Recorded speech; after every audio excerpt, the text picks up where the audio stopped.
Moving further afield now, United States President Donald Trump has for the first time appeared in public wearing a face mask. He put it on for a visit to the National Military Medical Center outside Washington. Trump has previously refused to wear a mask in front of cameras, but when leaving the White House yesterday, he said facial coverings were expected to be worn in hospitals. But for more on this story, we joined on the line by SABC foreign editor Sophie Mokoena. Sophie, a very good afternoon to you. Thanks for joining us. Welcome to the agenda. Good afternoon, Sophie. We've seen, President Trump wearing a face mask in public for the first time. But why is this such a big issue? It is a big issue because you know that the President of the United States of America is a very influential person, and many people look up to whoever is leading that country to lead by example. For quite a long time now, Donald Trump has been in denial in terms of what needs to be done to combat the spread of this coronavirus, the pandemic that has crippled the whole world. And therefore, seeing him wearing a mask is a big story because finally he has realized that this is the only way where you can contribute towards bringing down numbers of infections. And therefore, I think it is a big story. You'd recall that on many occasions, journalists did ask him why he's not wearing a mask while he's in public, particularly places that are very congested, as we have heard from the World Health Organization that where you have a large number of people converging, there is a risk for people to be infected, but also the people who are working around him. Remember, he has got a number of people working around him, those who are responsible for the office, the security, those who are assisting in the private office, the secretaries of state that he interacts with, and people that he invites to the White House. You don't know. Someone might come there having this virus and a person who is asymptomatic. And therefore, it's always wise to have a mask. Even those who are going to interact with you must wear a mask. And you know that if a head of state get infected, it becomes a big story. That even affects the market because the market will then have to monitor whether the person will recover.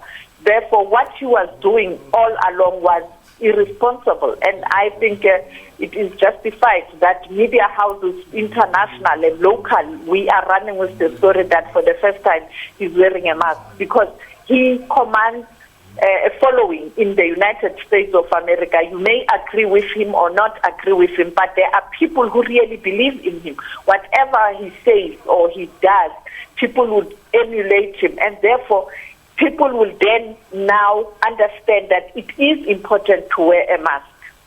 Well, he may be commanding a huge following in the United States, and the sudden change of tone has taken so many people by surprise, including his own supporters and his detractors. But then he still maintains that face coverings do not necessarily need to become mandatory to curb the COVID-19 spread. I mean, this will send mixed signals as to he is really serious about spreading the message of the importance of wearing a face mask, isn't it?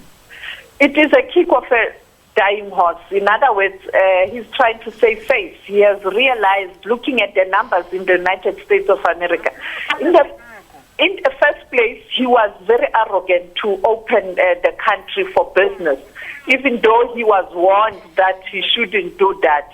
But he continued to start, and therefore now you see the numbers going up, and now many people are dying again in the United States of America. As we speak, the death toll stands at more than 120,000, almost towards a high number. And therefore, he has realized that this is dangerous and people are dying. And that is why some people are even critical to say, you are only wearing a mask now. How many people have died before you took this responsible decision? And we know that this will be beamed all over the world. I mean, every media house right now has got that story. It might not be a lead story in other countries, but it is part of the international news coverage all over the world. It is an important story.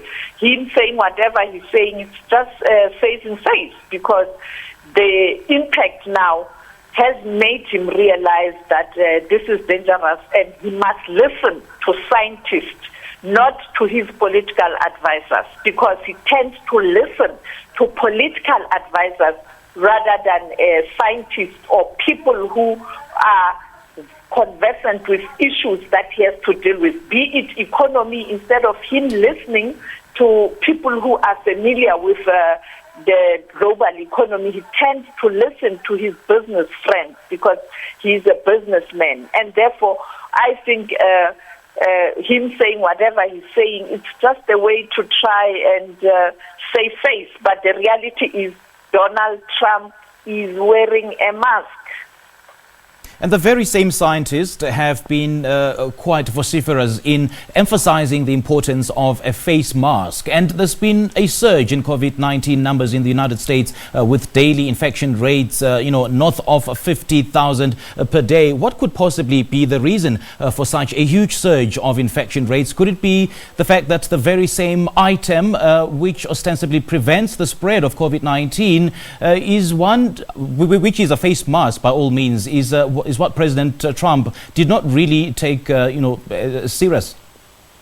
You'd recall that the World Health Organization has always emphasized the collective or a comprehensive approach towards bringing the numbers down and dealing with infections.